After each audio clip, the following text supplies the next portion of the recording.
मतलब हमारी यही डिमांड है कि एक ऐसी एजेंसी जो कंपेटेबल ही नहीं है, जो जिसका क्वालिफाइड ही नहीं है। एनटीए जो एग्ज़ाम करा रही है बिल्कुल एक नॉन ट्रस्टेबल एजेंसी बन के रह गई है।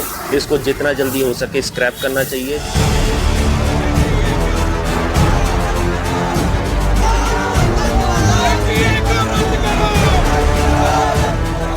As the NEET nexus begins to unravel, the rot that has ruined students' lives runs deep. While the Bihar Economic Offences Unit has submitted a 5-page status report to the Education Ministry, prima facie, the Solver gang has emerged as a key conspirator. They operate by uploading solved question papers to students via encrypted channels like Telegram and WhatsApp, even circulating them on the dark net. The Bihar module comprises the alleged mastermind Ravi Atri, lodged in the Meerut jail, running the operations from inside, with the help of trusted aide Sanjeev Mukhya, who's on the run. Operating under Mukhya, Atul Vats, Sikandar and Sintu, accused of circulating leaked papers, have been arrested. ये जवाब क्यों नहीं दे पा रहे हैं? Parallelly, a bitter political war continues, with the BJP accusing the RJD of being in cahoots with the conspirators. Sikandar वही है जो उनके पिताजी श्रीमान लालू प्रसाद यादव रांची में थे तो सेवादार था कि नहीं? ये जवाब क्यों नहीं दे पा रहे हैं? बरगलाने का खेल क्यों खेलते हैं? ऐसे लोग कहीं न कहीं बिहार के बच्चों का, देश के बच्चों के भविष्य के साथ खिलवाड़ करने की मानसिकता से कब मुक्त होंगे? तो आप लोग भारत सरकार का पूछ रहे हैं कि फलना बिल ला रहे हैं पेपर लीक रोकने के लिए, है ना? लॉ ला, हाँ, वो लीक ना हो उसके लिए लॉ ला रहे हैं।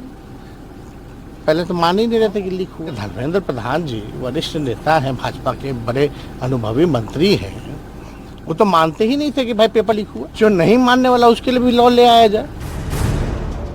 Hazaribagh in Jharkhand, the mini Kota, has now emerged as the epicenter. Sources suggest that a half-burnt booklet has led investigating authorities to believe that the NEET examination paper was leaked from Hazaribagh. When NDTV reached out to the divisional commissioner, there was no comment. इसकी कोई जानकारी जिला स्तर पर अभी हमें नहीं है किसी भी लेवल पे, बट अगर ऐसी कोई बात है या सूचना है तो हम लोग आगे ज़रूर इसको सॉल्व करने में सहयोग करेंगे। अभी हमें इसके बारे में आधिकारिक रूप में या किसी भी स्तर से किसी प्रकार का कोई इन्फॉर्मेशन प्राप्त नहीं है।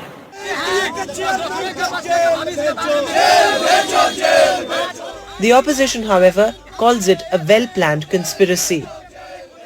पूरी दुनिया की निगाह हिंदुस्तान पर थी कि चुनाव परिणाम क्या होता है और किसकी सरकार बनती है। उसी दिन 4 तारीख को नीट का रिजल्ट देना अपने आप में कंट्रोवर्शियल है। उस दिन इसका सोचा कि इस दिन देते हैं, सब चुनाव व्यस्त रहेगा। Teachers in Hazaribagh now worry about the future of thousands of students who've made this town their beacon of hope. बस ये फीलिंग आ रही है बच्चों के साइड से, पेरेंट्स के साइड से भी क्वेरी आ रही है। पेरेंट्स आके विजिट कर रहे हैं क्योंकि एक क्वेरी आ गई है दिमाग में कि ऑफकोर्स अगर ऐसा इस साल हुआ है तो इट मे हैपन कि वो नेक्स्ट ईयर भी हो जाए, क्योंकि अभी जो मंथ चल रहा है हमारे पास में बहुत इंपॉर्टेंट मंथ्स हैं। तो अगर इस टाइम पे वो मोमेंटम बच्चों का टूट जाएगा तो ऑफकोर्स वो प्रॉब्लम होगा, वो डायरेक्टली हिट करेगा उनके स्कोर पर। कोई भी बच्चा जो मेडिकल का तैयारी कर रहा है वो काफ़ी सालों से मेहनत कर रहा होता है, तो उसका खुद का मेहनत तो डिस्ट्रॉय हुआ से हुआ, प्लस उसके सराउंडिंग्स में भी काफ़ी मेहनत चल रही होती है। घर वाले काफ़ी पैसेंसफुली लगे पड़े होते हैं, फाइनेंशियल रिस्ट्रिक्शंस काफ़ी ज़्यादा हाई हो जाती हैं।